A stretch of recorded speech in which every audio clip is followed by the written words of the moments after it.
Today we're going to be grilling up some mouth-watering local pork belly chops with some squash potatoes fried off some ground ivy, charred spring onions and a fiery Nduja and wild garlic seed caper dressing. This series is all about wild seasonal ingredients and the rich smoky flavours that fire can bring to your cooking. We want to reintroduce you guys into the art of cooking in the great outdoors, using forgotten ingredients, mouth-watering recipes to create a true feast over fire. This is Fire, Smoke and Iron.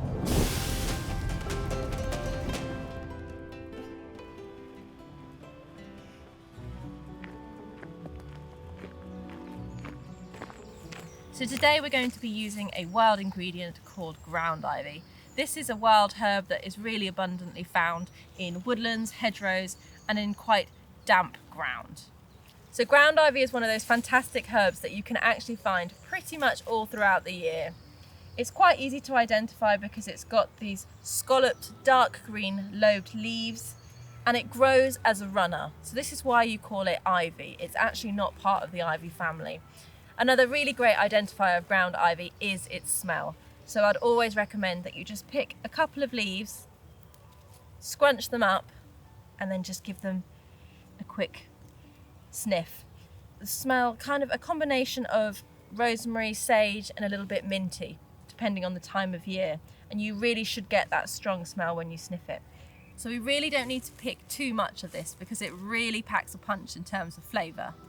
But just be sure when you are picking that you never uproot the plant, and then when you get back to your kitchen you're washing the plant before you're using it. If you can't find ground ivy, don't worry, there are plenty of things that you could replace it with. A really great replacement for this is sage, which is readily available either in your kitchen garden or in the supermarket.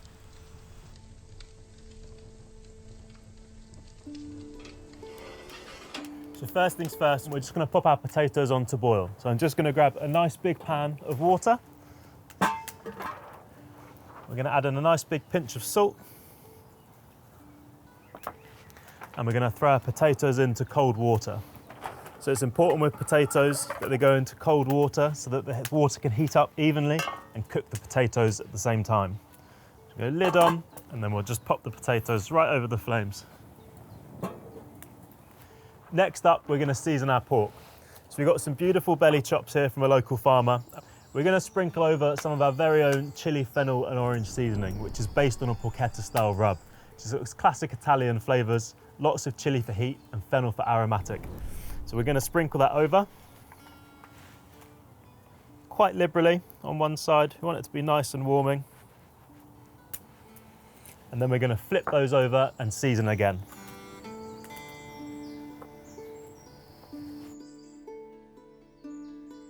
So this needs a minimum of an hour, but can go for up to 24 hours in the fridge. Just remember to take it out an hour before you want to cook it, just to get it up to room temperature. And that means it will cook nice and evenly over the fire. So we're just going to set this aside and we're just going to marinate some spring onions quickly, which we're going to char over the fire, just to use as a little bit of a garnish to our dish and add a bit of green and vibrancy. So we're just going to take our spring onions and put them into a tray. The root end can stay on. I've just nipped the top off and we've given them a quick wash to remove any of the grit or sand from down within.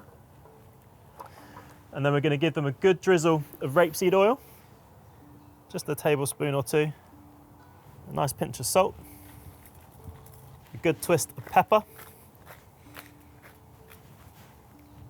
And then we're just going to add a little bit of lemon zest. This we're just going to give a nice mix together so the spring onions are evenly coated with the oil and the seasoning, and these will just set aside next to our pork, and then we're going to start on our Nduja dressing. So we're just going to grab a small skillet and place that over the fire to warm up nice and gently, and once it's warm we'll add some oil. So whilst the pan warms up, we're just going to really finely dice one shallot, which we've peeled already. Get everything the same size, it'll all cook at the same time. Then we're just going to take one garlic clove, just give it a light crack, and that should release the skin from the clove. We'll just take the little root side off of that.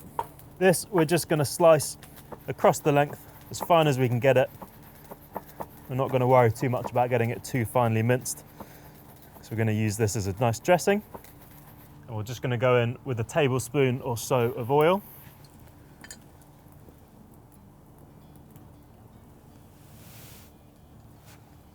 And as always, that should start to simmer if your pan's warm enough. We don't want to cook this on too high a heat. We just want the shallots to kind of saute off nicely, nice and slowly.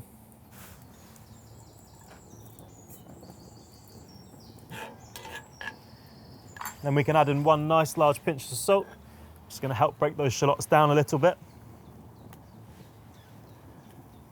And just a touch of pepper too.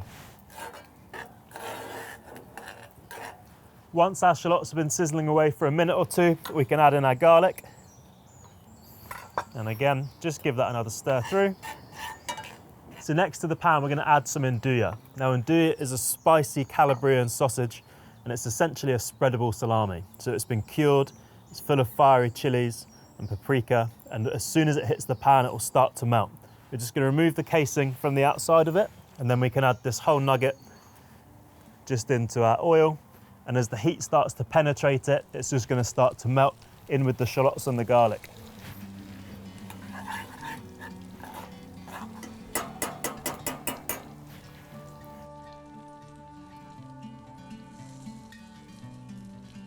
So the dressing's been bubbling away for a few minutes. We're just going to finish it with the last few additions. We're going to start with the wild garlic seed capers, but these could just be plain capers if you didn't have access to the wild garlic ones. And then we're going to add in a tablespoon or two of red wine vinegar.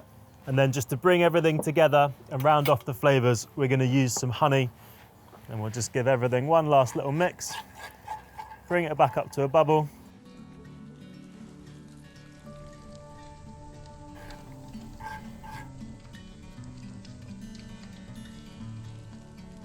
So the Nduja dressing's done. It's a deep, rich, dark colour. Tastes amazing. So we're just going to take it off the heat and place it down here. So the potatoes have been bubbling away for the last 12 to 15 minutes. I'm just going to take a few off the heat and insert the tip of a knife to make sure that they're nice and soft. We can just pop those down, remove the lid, and just going to let them cool until they're cool enough to handle so we can squash them without burning our hands. So now we're going to start grilling our pork. We're going to take our pork that's been marinating for over the last hour, and we're going to throw it onto the grill. And it should start to sizzle straight away. So next to the pork, we're going to throw in our spring onions as well. They're going to be a bit quicker to cook, but they can go back into the marinade once they come off. So we're just going to put a skillet onto the fire now to warm up, ready for our potatoes. Once the skillet's on, we can check our pork belly and give it a turn, and we can do the same with the spring onions too.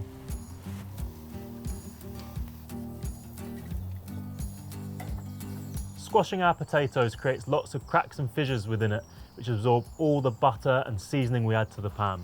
It also generates a larger surface area, just like last episode when we made our smash burgers. So we're simply going to put each potato, once they're cool enough to handle, onto a board, place a hand on top and gently squash without completely breaking it apart, and you'll end up with a beautiful flat potato with lots of cracks, which is going to soak up all the buttery goodness from the pan. So we're just going to do that with all of our potatoes, being careful not to completely obliterate them. So we're going to add some oil into our pan that we've already preheated, just a few tablespoons. And before we put our potatoes in, we're just going to check on our pork belly.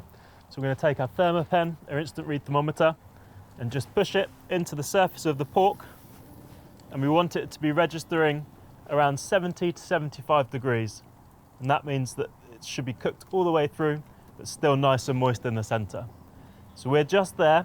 So what we're going to do is we're going to remove our spring onions first and put them back into their marinade pan. And then once we've stirred our spring onions back through their marinade, we can put the pork back on top to rest, and all of those leftover meat juices are going to seep into the onions, adding lots of extra flavor.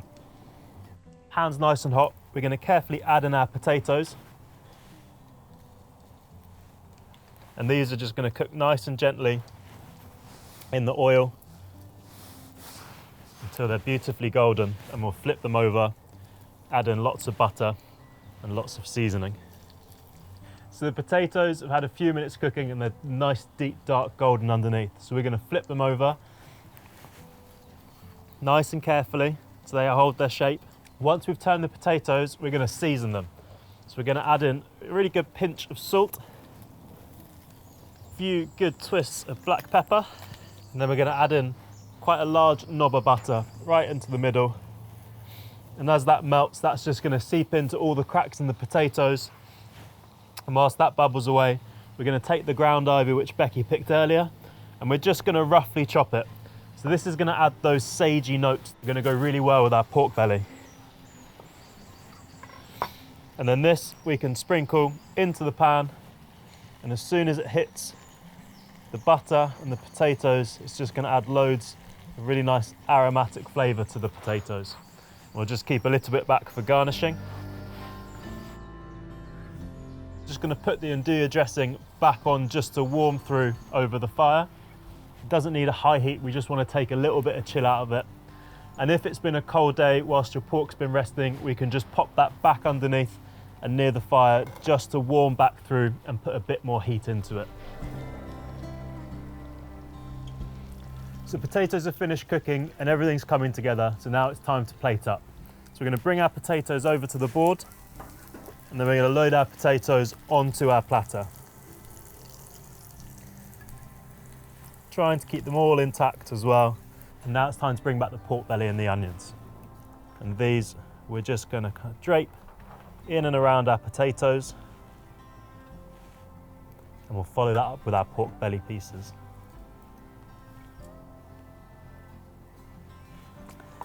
So now we're going to finish with our Nduja dressing. Putting it back over the fire just kind of brings it back up to temperature.